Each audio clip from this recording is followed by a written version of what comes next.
ማንም አይደርስልሽ።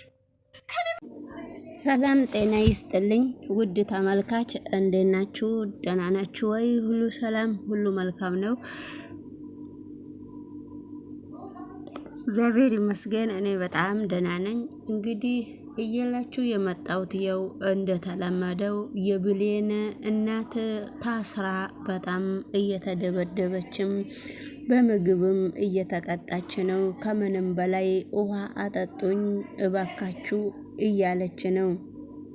ነገር ግን ማንም ሰው ውሃም እያጠጣት አይደለም። በአሁን ጊዜ የብሌን እናት በጣም ችግር ላይ ነው ያለችው። ነገር ግን በኃይሉ ተላላኪ አስሯት ውሃ አፍንጫዋ ላይ እና ግንባሯ ላይ እያፈሰሰላት ይሄውልሽ፣ ይሄ ነው የሚገባሽ፣ ጠጪ፣ አፈር ጠጪ እያላት ነበረ። ነገር ግን ትልቅ ሰው እንደዚህም ባይደረግ ጥሩ ነበረ።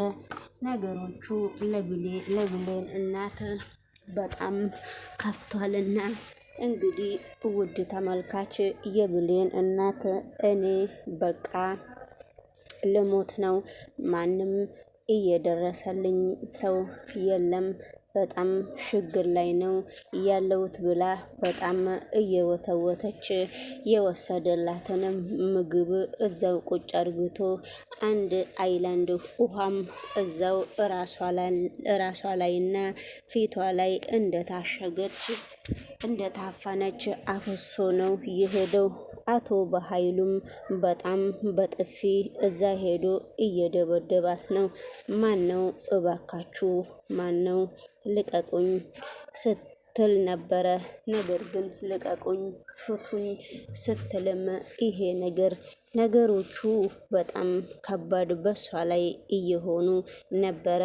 ነገሮቹ ግን እሱ በጣም ከከከብሎ ሳቀባት። ለምንድን ነው እንደዚህ የብሌን እናት የተሳቀባት? ለምንድን ነው እንደዚህ ያቃታት? የእሷ ችግር ምንድን ነው?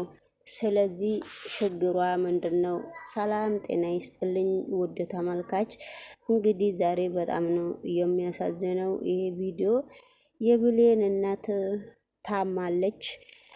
እንግዲህ የቃልዬ እናትና ቃልዬ ጓደኛዋንም እስከ ቤት ድረስ ጠርታት ምሳቢ አለቻትና እቤት ቁጭ ብላ ምሳ እየበላች ነው። ልጅቷ ስትጎርስ ቃልዬ በጣም እየደነገጠች ነበረ። ለምንድን ነው እንደዚህ የምትደነግጭው? ስለዚህ ብላም አላሳፈረቻትም። ውጪ ወጥቼ ቀጠሮ ስላለብኝ እኔ ልምጣ፣ እናንተ ደግሞ አብራችሁ የልብ ልባችሁን እየተጫወታችሁ ምግቡን ብሉ ብላ ነው የሄደችው።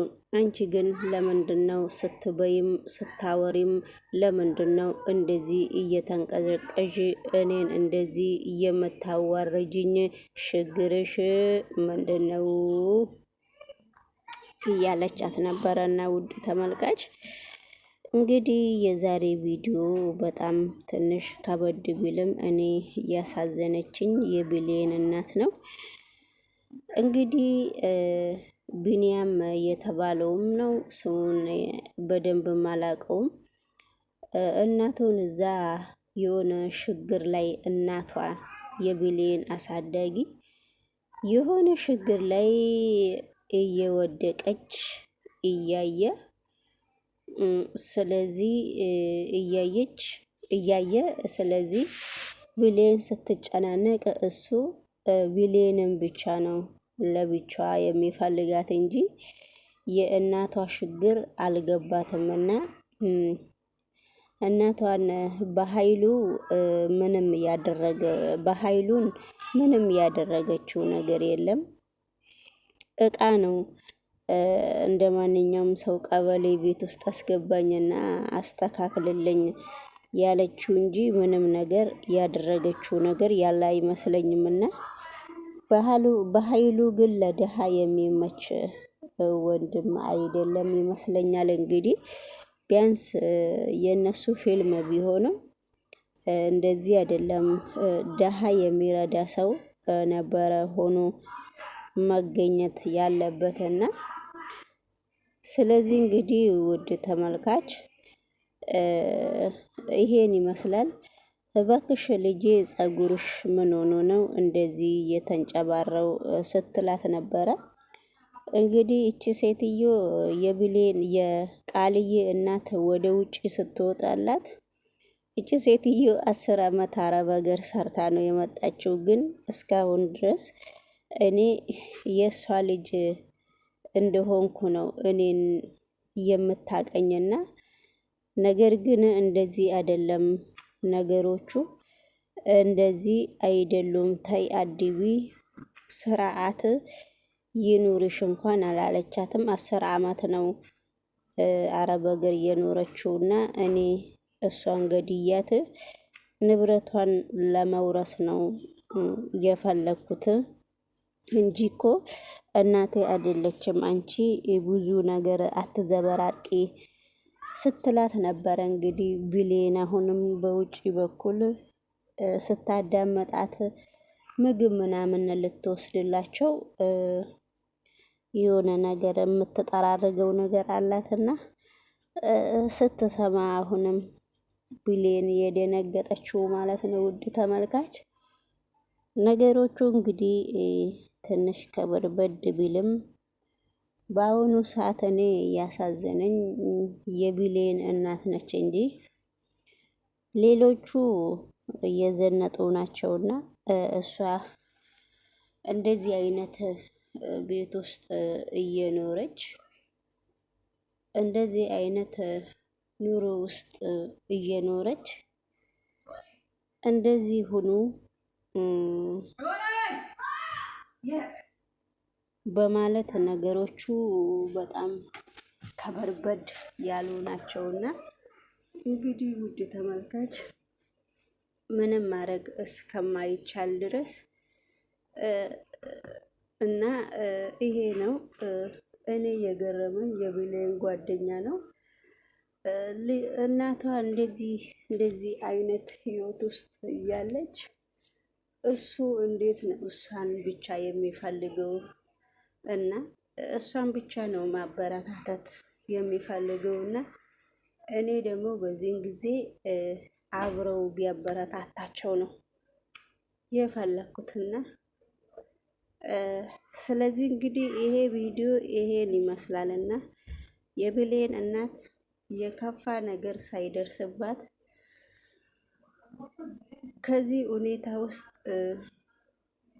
ብትወጣ በጣም ደስ ይለኛል። እንግዲህ ውድ ተመልካች ሁሉም ነገር በአሁኑ ሰዓት ሁሉም ነገር በጣም እየከባበደ ነውና ቢከብድም ባይከብድም ቢከፋም ባይከፋም አቶ በኃይሉ በጣም ባለጌ ሰው ነው።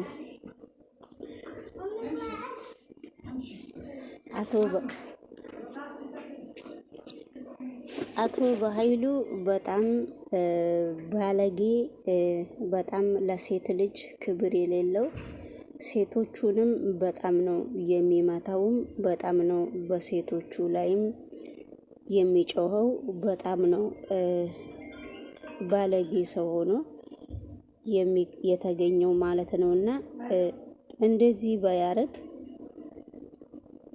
ለሴት ልጅ ክብር ቢሰጥና እንደዚህ ባያረግ በጣም ደስ ይለኛል።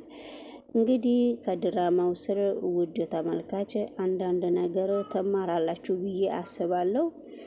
ወደሚቀጥለው ቪዲዮም ደግሞ እንግዲህ ከነሱ ስር እነሱ ጋር ሄደን ከነሱ ስር አንዳንድ ነገር እንማርና ወደዚህ ቻናል እናመጣለን። ወደ ራሳችን ቪዲዮ እስከምንመጣ ድረስ እንዲሁ እያልን እንግዲህ እቺን ጊዜ እናሳልፋታለን ብዬ አምናለሁ። እናንተም ላይክ በማድረጋችሁ ሰብስክራይብ በማድረጋችሁ ብታበረታቱን የበለጠ እኛም ቆንጆ አዲያ ሊኖረን ይችላል። ያለበለዚያ እንግዲህ ምንም ከንቱ ነው ማለት ነው። እና ውድ ተመልካች ጭራሽ ፈለግሽኝ? ለመሆኑ ምሳ ደርሷል?